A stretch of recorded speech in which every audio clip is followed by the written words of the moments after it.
The county is brown to the horizon. Every giant sprinkler circle, every field of corn, cooked and dead under a sky that has not given rain in 3 summers. And right in the middle of all that ruin sits one bright green square. 3 acres. Alive. At the edge of it stands a thin girl in a dusty jacket, her grandfather's worn notebook in one hand, a stack of rusty old pipe behind her. The same pipe the whole county threw out as scrap. The same pipe they laughed at her for hauling home, load after load, for a whole year, while they called her the girl who collects junk. Then the worst drought anyone could remember settled in. The state and the water district capped everyone's wells, and the pumping stopped. The big farms burned. Hers did not. How a pile of ruined pipe outlasted every modern irrigator for miles is only the beginning. What follows is a chain of turns, each one harder to believe than the last. 2 failures that nearly broke her. A stranger who showed up at the fence. A morning the men who mocked her went silent. And the part that changes how you see all of it waits at the very end. To understand how 3 acres stayed green when a whole county died, you have to go back to a farm that was already failing. Consider what happens to a single drop of water in western Kansas in July. A giant center pivot flings it high into the air, out across a 1/4 mile of corn, and the hot wind takes its cut before the drop ever lands. Spray into 100 degrees and a steady gust, and near 1/3 of what leaves the well never reaches a root at all. Sprinklers put somewhere around 65 to 75 parts in 100 of their water to real use. The rest feeds the sky. Now think of a garden hose laid flat on the ground, punched with tiny holes, buried under a thick blanket of straw. No arc, no mist, no wind to rob it. The water seeps out slow, right at the crown of the plant, down where the roots wait. Under mulch, the sun never touches the wet soil, so almost nothing steams off. Drip lines like these deliver close to 90 parts in 100 where they are aimed. Same crop, half the water, sometimes less. That is the whole trick, and it is older than any pump. Water wants to travel down, always down, the way a marble rolls to the low corner of a table. Set a pond up on a rise, run a pipe out of the bottom of it, and gravity does the work for free. No diesel, no deep well, no electric bill climbing with the heat. A drop of 2 or 3 feet of elevation gives a drip line all the pressure it ever needs, which is barely more than the weight of the water itself pressing on the hole.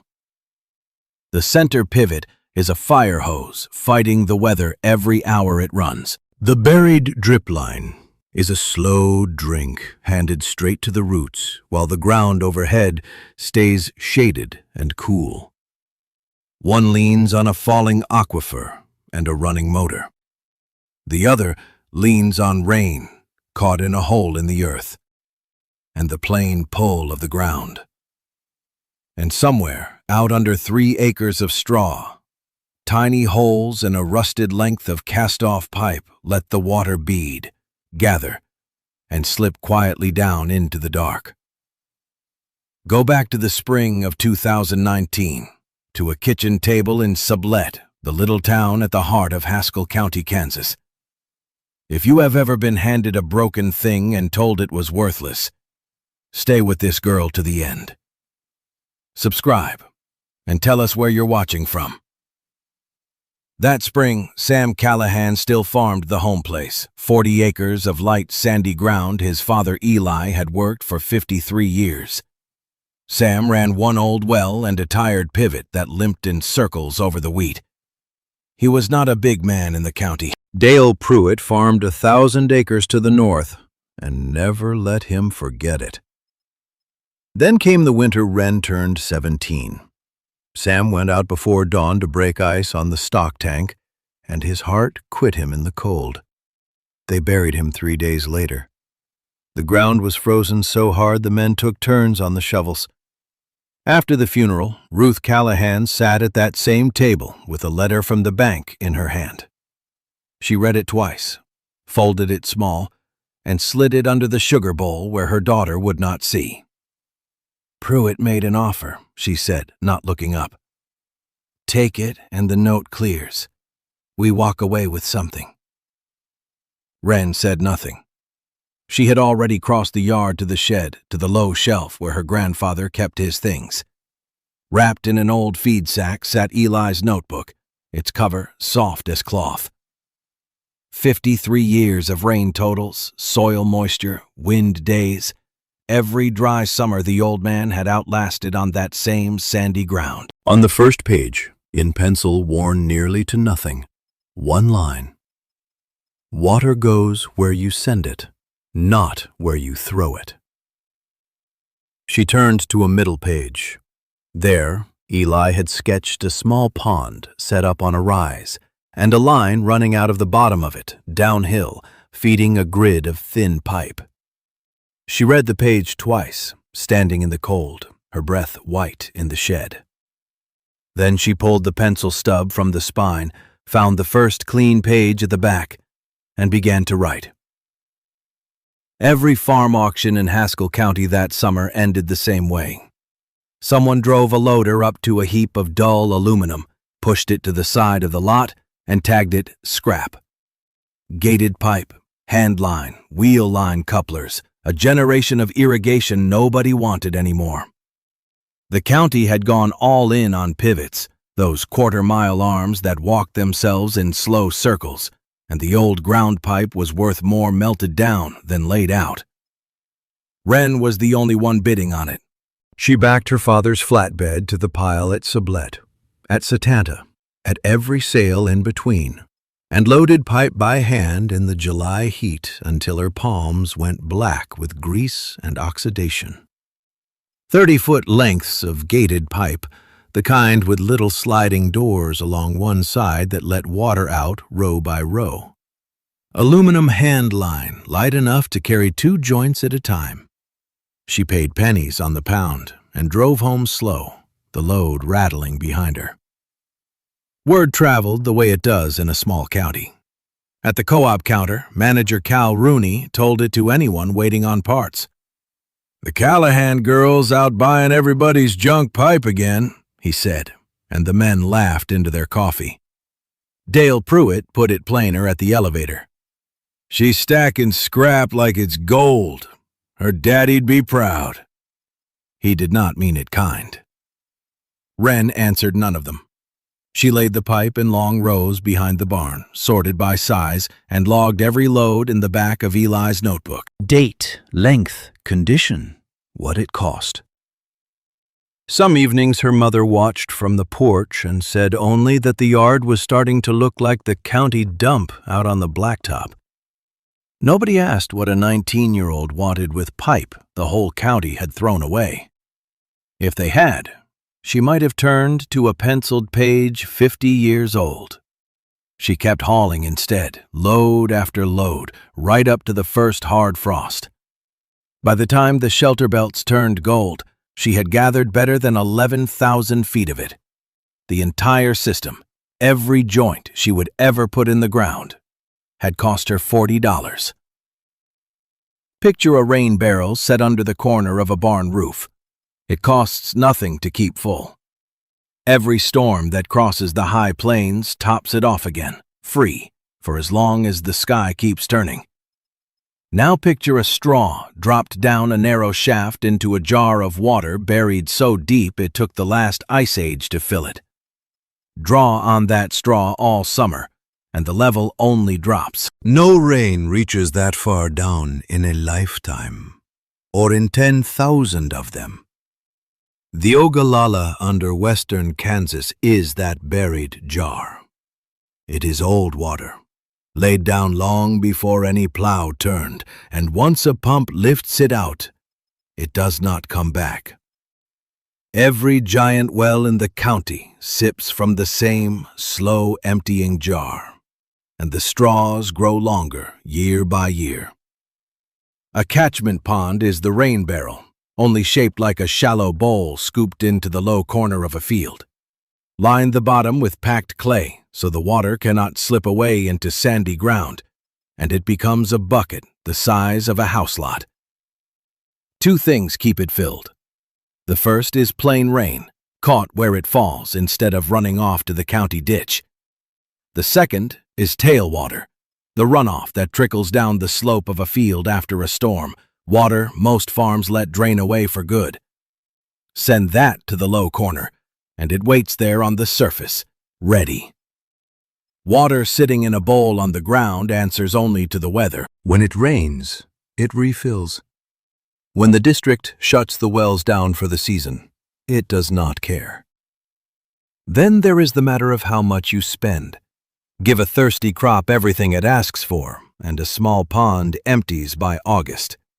Give it a little less than it wants, timed to the handful of days that decide the harvest, and the same held water stretches across far more rows.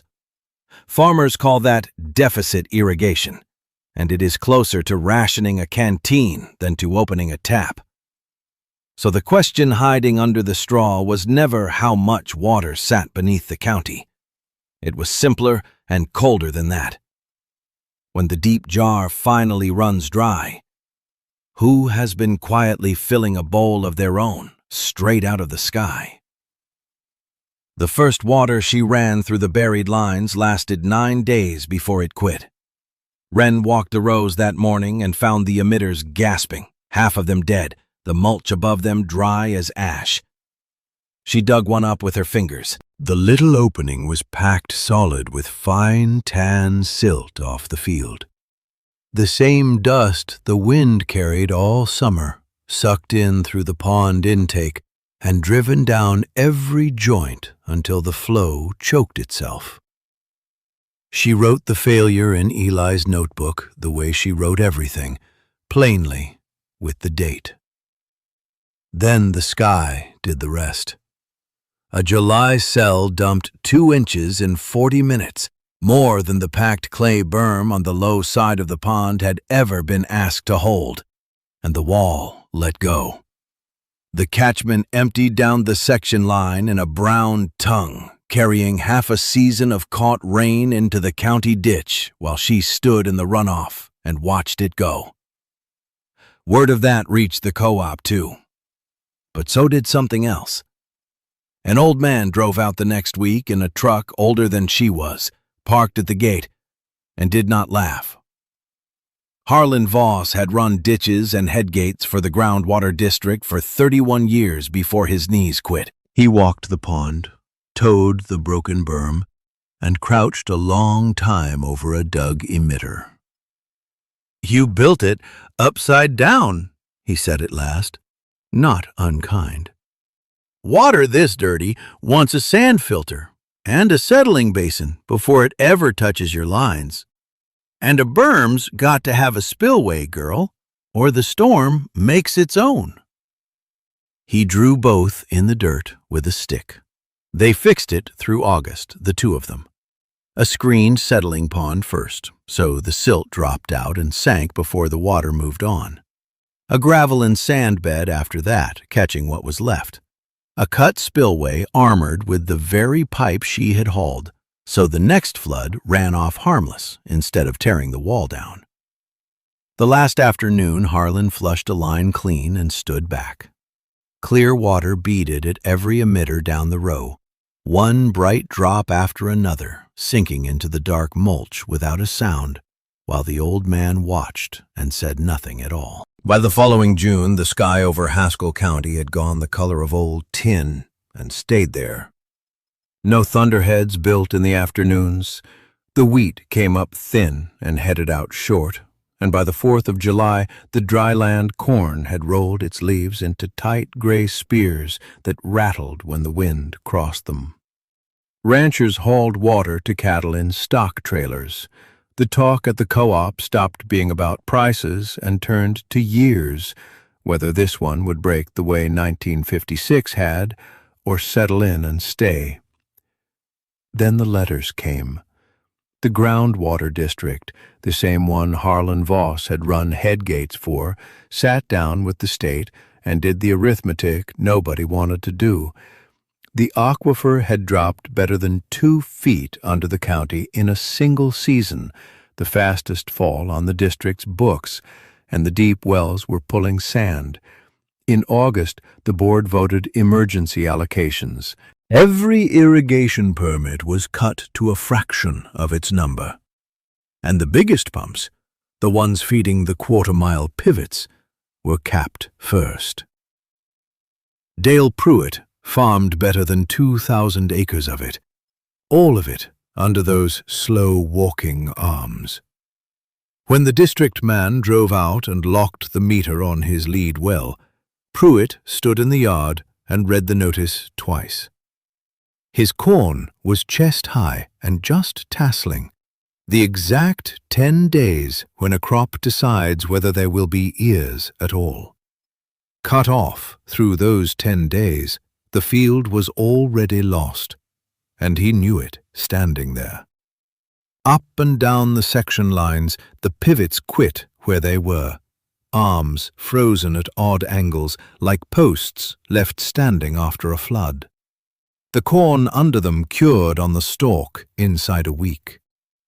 From the blacktop, a man could watch a green quarter section go the color of straw, row by row, until the whole county looked set down too close to a fire. On her 3 acres, the catchment pond that Harlan had helped her wall and screen sat a third full of spring rain, going nowhere the wind could take it.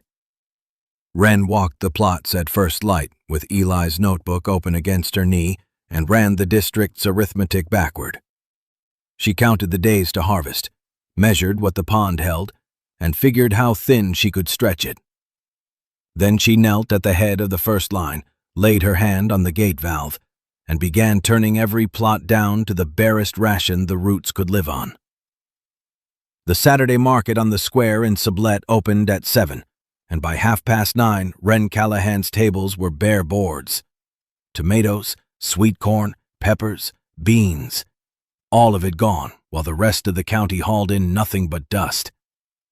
Folks lined up too deep at her stall, because hers was the only stand still bringing food out of Haskell County ground, and everyone in the line knew why. 3 acres of hers stayed green. Everything around them had gone the color of a paper sack.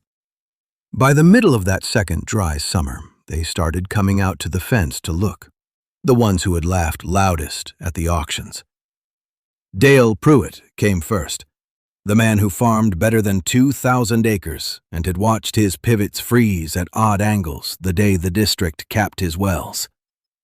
He stood at her wire a long while, hat on, staring down the mulched rows where the cast-off aluminum ran clear water bead by bead into dark soil. Then he took the hat off and held it against his chest, the way a man stands at a graveside. "You built all this," he said, "out of the pipe we threw away." $40 of it, Wren answered, and left it there. Cal Rooney drove out from the co-op that same week, the manager who had told the whole town the Callahan girl was hauling off everyone's junk. He came quiet this time, a notepad in his hand, and asked how a gravity line under mulch could carry a crop on less than half the water the pivots drank while the Ogallala fell 2 feet under their boots. She showed him the settling pond, the sand bed, the gate valves she had turned down to the barest ration the roots could stand. He wrote it all down. So did the men behind him. That fall, she pulled Eli's notebook from her coat and read them the line he had set on the first page the year she was born, in pencil that had never faded. "The man who catches the rain never begs the well." Here is what 3 green acres taught a county that laughed. The land does not reward the loudest pump or the deepest well. It rewards the one who watches, who writes it down, who keeps what the sky gives, instead of chasing what the ground is running out of. If you have ever been handed something the world called worthless and made it carry you, Tell us about it in the comments. And tell us where you're watching from. Subscribe, and we'll be back next week with another.